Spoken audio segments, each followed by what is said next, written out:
Hey everybody, I'm back. Sorry that I know this is long overdue, but like I said in my previous video, I barely have a chance to do this, so now I'm gonna put my resources to this too, and since I got a couple of days off, I'm gonna put these videos as fast as possible. So here we go, guys. These are the movies that I watched in 2020 and what I think about it too. So it's a quick flashback review, so let's talk about this. Okay, let's start with Underwater. To me, the movie reminded me of Alien. But like the title says, it's underwater. I gotta say, the movie looks visually stunning. The way they decorated the facilities and everything from the area, it reminded me a little bit like Alien. And I gotta say, it looked great. The monsters, the Cthulhu monsters, looked freaking terrifying. And wow, it was just amazing. And Kristen Stewart's performance and the rest of the supporting cast were really great. And it, like, how the way it started and how the way it ended, it was good, but god damn it, that ending was so depressing. I don't want to get into spoilers, but the movie was amazing from beginning all the way to the end, but the ending was just depressing all the way through, and I was like, well, there was no other decision, so I might as well go for that. So yeah, Underwater was, to me, a great movie, 7 out of 10. Doolittle. God damn it, Robert Downey Jr. Like, I know, like, you're fresh out of the MCU. Now you're done with Iron Man, technically, but not really. And seeing you go do something completely different, and from the looks of it, I'll tell you this, it had an all-star cast. But I hate to say it, the movie was terrible, the plot was terrible. Everything about it was just terrible. And Robert Downey Jr., here's the thing, he was great in this movie, but the writing, the plot, everything was just, it was just bad. And I watched this movie on HBO and I was like, swipe left. I changed the channel after that too, because I'll be honest, even my mother watched it and she likes how the way Robert Downey Jr. does his movies, and she hated it and she didn't like it at all, and she was like, wow, this movie's freaking terrible. I was like, yep, exactly the same thing. Movie estaba bien pendeja. The way she said it, I'm never gonna forget about that. Mexican mothers, man, what can I say? Anyways, and then I know this one came out in 2019, but I rented this one, Jojo Rabbits, and I loved it. I really did. I love the performances from Scarlett Johansson, the little kid, the commander, everything else, and Taika Waititi as Hitler. Oh my god, the highlight of the movie. He was hilarious. And seriously, like, I know, and I remembered that they showed a cartoon of a kid talking with Hitler, and I was like, I just can't remember what it was, but if you guys know what I'm talking about, maybe you'll understand. But I remember that there was a cartoon of that once before. Maybe it's on the description down below. To me, the movie was just funny, hilarious, and it was like, it hit me right here, and I was like, wow, it's so fantastic. It's funny, it's depressing, it's sad, and what can I say? It what happened back in World War II, like, it happened, but how the way they did it here, like, it's funny, but at the same time, like, but then everything else that happens here is like shit. But anyways, the movie, Jojo Rabbit, was amazing. I give it like a 9 out of 10. The ending, though, was a little weird, especially when ended with the Guardians of the Galaxy music. Dun, dun, dun, dun, dun, dun. Anyways, alright. Birds of Prey. I am mixed, but I like it. Okay, what can I say? The title of the movie should have been called Harley Quinn and the Birds of Prey, not Birds of Prey and the Fantabulous Impacitation of one Harley Quinn. What kind of title is that? Anyways, let's talk about the performances by Margot Robbie. I loved her. She was fantastic, and yeah, she kept her own on this movie, and she really did good. Ewan McGregor as Black Mask. Here's the thing. Black Mask is an asshole and a complete dick in the animated series and in the comic book, and especially in the video game of Batman Arkham Origins. But man, he's a complete piece of shit in this movie, and Ewan McGregor nailed it there, but at the same time, he kind of went a little overboard with that. I just really wish he showed off his black mask more often, though. He doesn't even wear it to like maybe 2 or 3 scenes, and that's it! Just 2 or 3 scenes, and I'll call it a day. I'm not wearing this mask ever again. Hate that they killed him off, though. And the rest of the performances by Renee Montoya, Black Canary, and then what else? can't believe it, but I'll put her name down in the description. They were great. Oh my god, like Cassandra Cain. Oh, she's a little piece of shit. I hated that character. Every time I saw that kid, I was like, oh man, I swear to God, if I had a daughter like this, she was the worst part about the movie. But anyways, I love the action. I loved how colorful it is. Margot Robbie's performance was amazing. Suicide Squad cameo, but it's a picture. And then the performances by the other Huntress. Now I remember her name. Huntress by Huntress, Renee Montoya, and then Black Canary were amazing. I really did like Black Mask, but he went too overboard with it. But at the same time, like, I had a fantastic time though. But still, I wouldn't consider this one of the best things. But if they're gonna make another Harley Quinn movie, just call it Harley Quinn and then I don't know, like, since the sequel got canceled for Birds of Prey, maybe go with Harley Quinn and the Gotham City Sirens, and maybe introduce Poison Ivy there. So yeah, I wouldn't mind that too. 7 out of 10. Anyways, let's talk about one of my favorite movies of the year, Sonic the Hedgehog. I'll be honest, I was worried, especially with this design.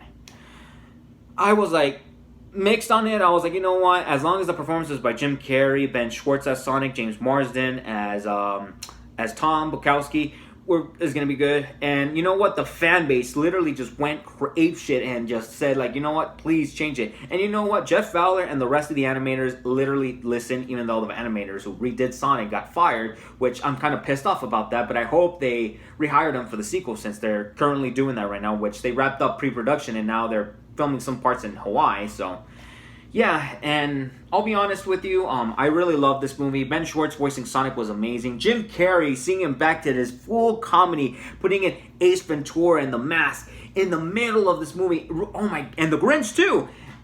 All into one to become Dr. Ivo Robotnik, which they don't call him Ivo Robotnik, and even though Sonic calls him Eggman many times, and I was like, oh man, Sonic Adventure vibes right there. I gotta say, this movie was amazing. It had really cool references. I love that cameo from Tails and then the Echidna Tribe. And I really am excited for the sequel. I am setting up a movie review when the sequel, a couple of days before the sequel comes out, so be ready for that. But to me, this movie was, in my opinion, movie of the year. Anyways, let's talk about the next one, The Call of the Wild. I'll be honest with you, Harrison Ford was great in this movie. The dog, despite its very, let's just say, the CGI, it doesn't look too bad, but you know, you gotta see the dog's emotion. And all I can say is this, I really liked the movie. I liked how the way it's well designed, and one of the villains was a piece of shit.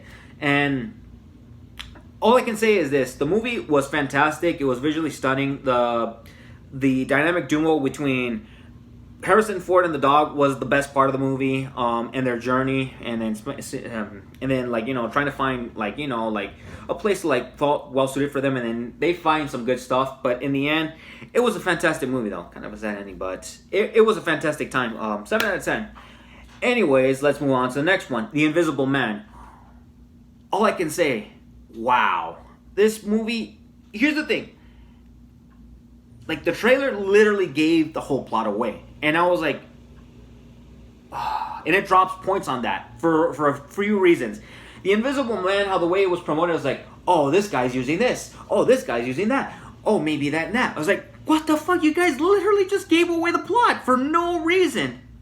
But anyways, the performances by the actress was amazing. The Invisible Man, the guy was a complete fucking asshole. It was great. The movie at times was scary, very suspenseful, and I gotta say, they are making a sequel to this. I don't even know how they're gonna call it. Maybe The Invisible Woman, or I don't know. But whatever they're working on, sign me up, because this movie was good from the beginning all the way to the end. And I gotta say, it was a fantastic time. And the actress, it's from Escape from Witch Mountain back from the 90s. And I love that movie from the beginning. I recognized her. I was like, I know her, but she was from Escape from Witch Mountain from back in the 1990s, which to me, I find that also superior from the 2009 one. But anyways, that's all I can say. And onward to this. Onward. I didn't see the full movie. I saw parts of it. My niece had it. And I gotta say, the dynamic between Chris Pratt and Tom Holland was great, and then trying to like bring back their father back for alive, and then seeing him like half of their father was still there.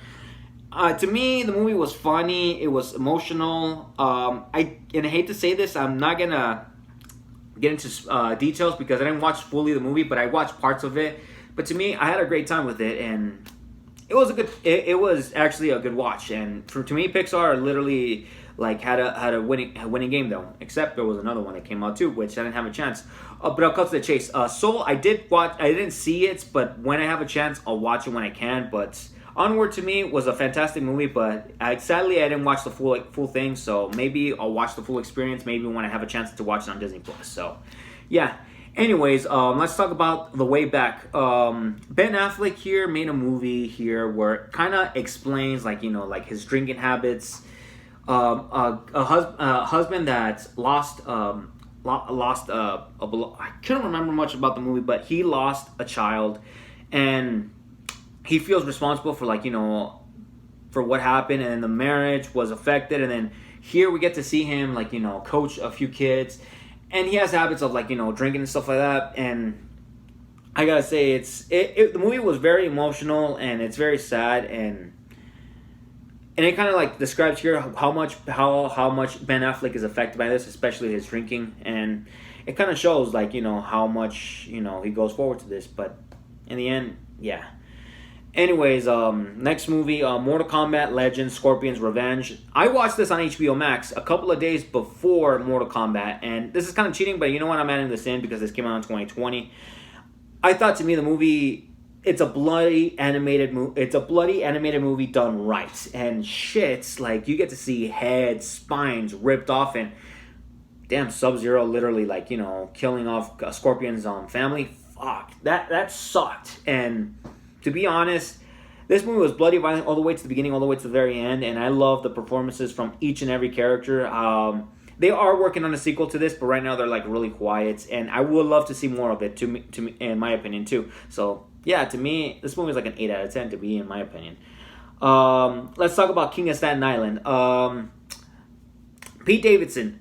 Here, since in this movie, it's showing part of his life, how he's affected by his father's death a little bit, and how he suffers through ADD, and seeing how much he slacks around, doesn't do anything, does so many stupid decisions. It's sad and it's hilarious, but at the same time, in my opinion, I enjoy this movie. Had its moments where it's sad, it's depressing, and I'm like, oh my god, this guy's literally fucking stupid.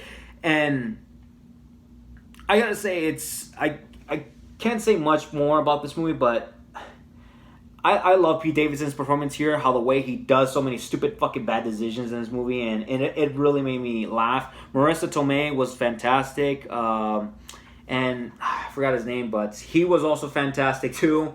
Leslie's Mann's daughter is also in this movie too, so I didn't expect that either, and she did great too. And to be honest, I had a great time with the movie, so with that in mind, it was good. And I give it an 8 out of 10. Anyways, the next movie. Oh my god. This is 20th Century Fox Last Hurrah. If you thought Dark Phoenix was fucking terrible, I give that movie a fucking 2 out of 10. This one, The New Mutants, blows even more. What the fuck? This movie was even delayed for 2 years, and we didn't even see we didn't see anything from it too until they announced it hey, we're back, yay, we exist, we're gonna release in theaters during the pandemic. And I'm I was I don't know, I didn't watch this movie in theaters. They had it on HBO Max. I watched it and I was what kind of travesty am I looking at? And to be honest, no 20th Century Fox. And you know what? I'm happy to say this too, but I'm happy that Marvel bought you, because the last 2 movies that you made were fucking terrible. You guys should have just left it with Logan and ended there on a better sweet notes. But in the end, you guys just wanted to end it with New Mutants and fucking Dark Phoenix. Have at it. But here, this movie is just fucking terrible. 2 out of 10. Fucking 2 out of 10. Alright, so let's talk about another good movie that also came back from the pandemic. Bill and Ted Face the Music. Yeah, dude. Radical. Anyways, I absolutely love Bill and Ted Face the Music. It doesn't beat the first one without a doubt, but seeing them get their third movie after a long fucking time, since 1993, I think that was the last time we got that. Now back to 2020. I gotta say, it was great to see Alex Winter and Keanu Reeves reunite one last time to do a sequel, and this one is gonna be like them and their future and how they're rewriting history. And I enjoyed my time with it, and then seeing the dynamic between them and their daughters was fantastic. And I couldn't stop laughing because the movie was just outright hilarious, and I do really love the references too, and I had a fantastic time. So without a doubt, Bill and Ted was, to me, in my opinion, a great time. 8 out of 10. Tenets. I had to watch this movie twice. No, actually 3 times. I didn't understand it the first time. I was like, wait, what? Wait, what? To be honest, Christopher Nolan did something so unique, so weird, and very convoluted, but it's done right, because you won't understand it the first time you watch it, but the second time you watch it, you'll be like, oh, I see, and then the third time you're like, I got it. You literally have to watch this movie at least 2 or 3 times to understand the whole concept of it. And to be honest, it'd be cool to have like a power like that, especially like, dropping this and then when he shoots the gun and stuff like that, are you trying to shoot it or are you trying to catch it? And it was great, and I love how the way they did it, even though it's a little distracting seeing these little white spots like, blink out of nowhere. But I think it's showing like, they're using that footage to pretty much like reverse it to see how it works out like that. And to be honest, to me, it's really smart. So yeah, Tenet was really fantastic. Mulan. Disney. No music. No Mushu. And very bland characters. What the fuck? Like, and then no romance in this fucking movie? Are you fucking kidding me? This is another movie that Disney actually did fucked up. And, oh my god, like, I can't. Here's the thing. I'll give a couple of positives. The cinematography and the choreography, the fighting. That's it. Everything else, it was fucking trash. Except the Ming-Na Wen cameo. I love that. It's like years. I'm passing on my role to this girl. Yeah, but guess what? This movie's fucking terrible. It's fucking terrible. And no. That's all I gotta say. I got nothing more to say. Mulan, the live action movie, it fucking sucks. The animated movie is still, to me, my opinion, the best. Anyways, let's talk about some HBO Max exclusives here. American Pickle.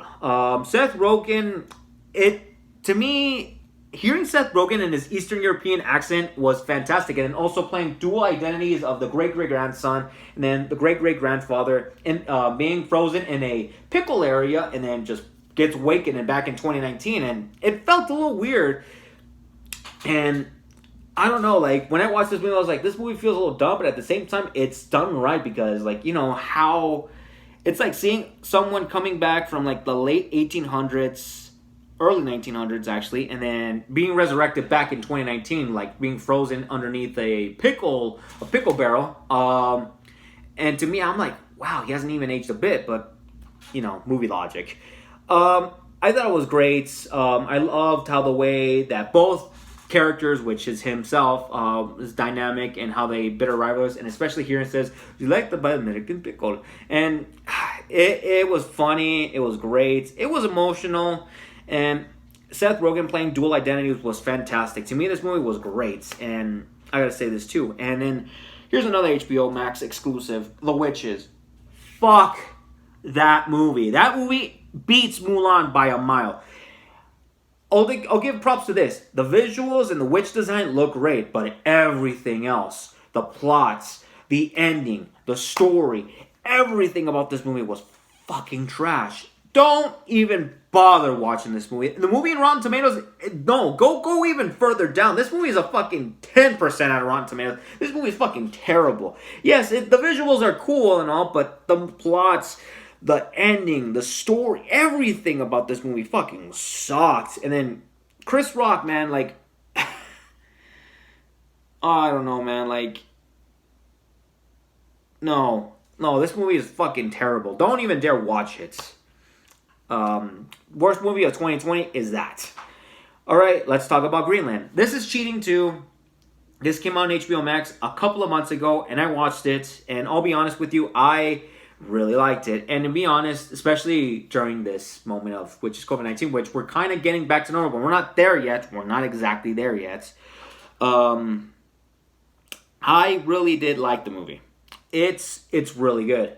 What's crazy enough is that they're setting up a sequel, and I don't even know how they're going to set it up. I don't even know if they're going to set events for it, like what they're going to be doing, how they're going to be real building. But if you understand this, like the movie is a disaster movie. It's like, you know, a giant asteroid, meteorites, you know, just coming down the Earth and going to pretty much like, you know, cause a huge hole to the planet and stuff like that. And I'll be honest with you, it to me it's terrifying, especially how COVID-19 affected us. And Gerard Butler's performance was amazing. Morena Baccarin, oh, please marry me, was also fantastic. And everybody else with the movie was great. But god damn it, man, like I was depressed with the movie from the beginning all the way to the end. But in the end, I was intrigued. But I'm kind of like a little like they're making a sequel, and they are making a sequel, so I don't even know how they're gonna do it. I don't know if it's gonna be about like, you know, rebuilding. So I'm down for that. So whatever it is, let's go.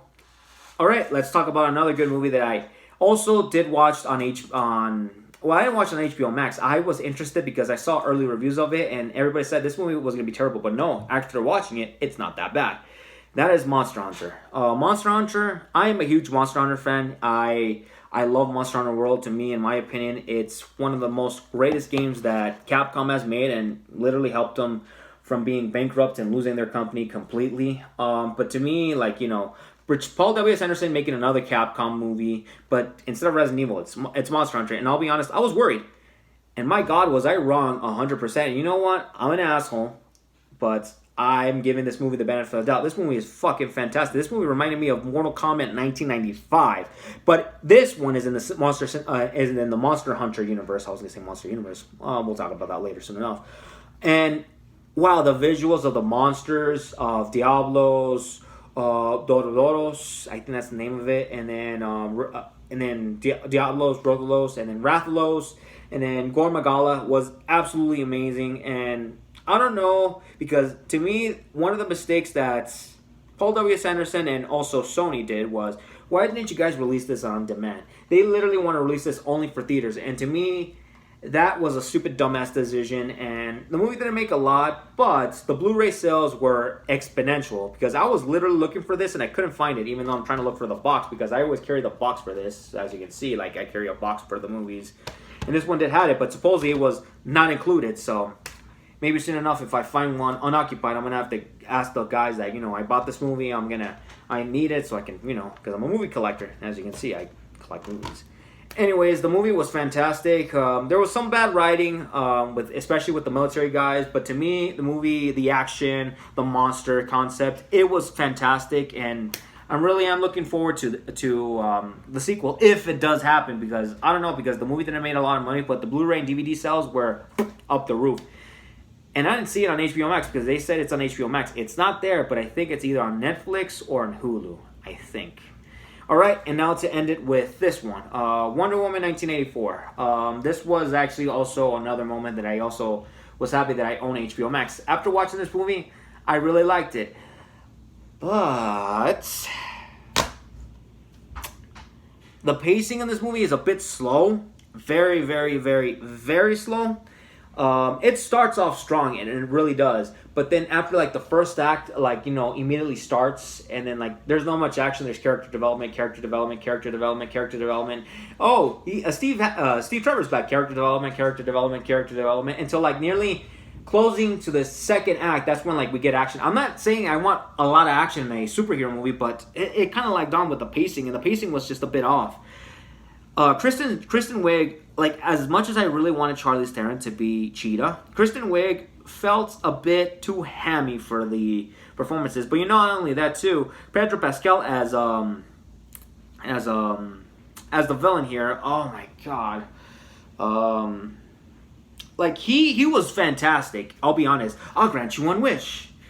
Your wish is my command. And I'm like, no, dude. But oh man, dude, like, but like, no, man, like,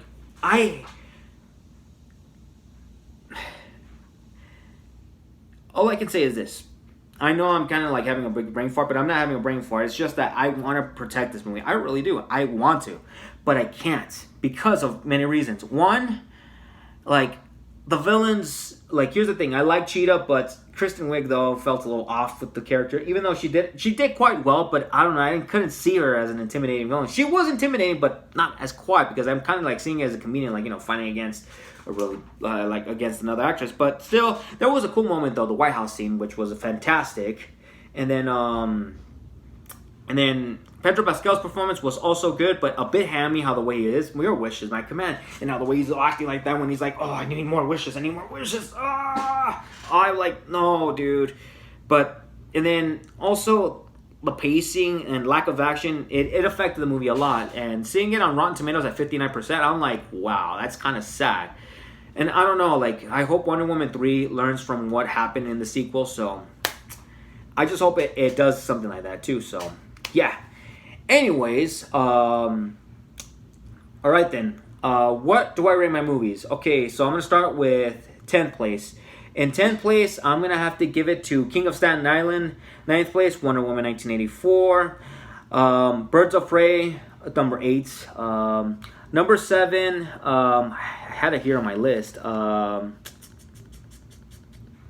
it go?